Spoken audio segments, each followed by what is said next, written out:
Eh bien, bonsoir les amants de la musique et bienvenue encore une fois au Dessous du rock. Eh bien, cette semaine, on va parler d'une vedette qui fait vraiment flèche de tout bois depuis quelque temps, là, une vedette montante, Whitney Houston. Et d'ailleurs, ça va tellement bien, ces affaires, c'est rendu tellement gros qu'il est à veille de s'appeler Pratt & Whitney Houston. Ouais, pour ceux qui ne le savent pas encore, là, Whitney est la nièce de Dionne Warwick, qui est elle-même sa tante. Tout comme moi, je suis le neveu de mon oncle, sauf que nous autres, on n'a pas une scène, puis on chante mal tous les deux. Merci bien dit. Et, non, mais elle, sa carrière a vraiment commencé comme un conte de fées. Tu sais. Elle a passé, là, dernièrement, à l'émission de Johnny Carson.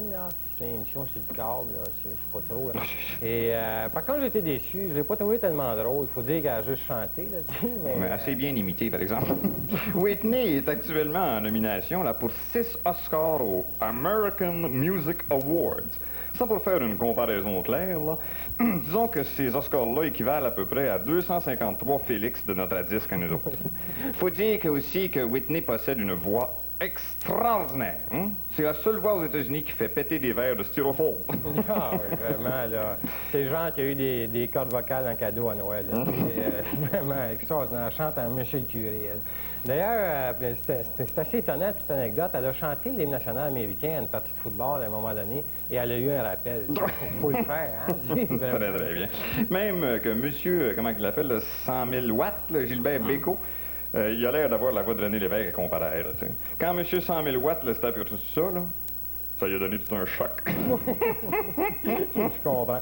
Non, mais elle a la voix non, mais nous autres, mais elle a la voix tellement forte, elle se permet même de chanter avec un micro sans fil des fois. C'est vraiment extraordinaire, tu sais. Et très jolie, en plus, ce qui gâte rien. D'ailleurs, c'est le genre de fille là, que j'inviterais à danser un slow, même sur un twist.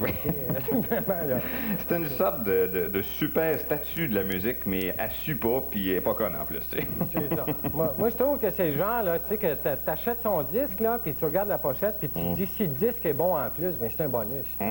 Vraiment, là, c'est quelque chose. D'ailleurs, c'est tellement joli que les musiciens jouent gratis pour elle. C'est pas dire qu'il y a des chanteuses qui sont tellement laides, là, qui sont obligées de payer le musicien, même quand ils chantent a cappella.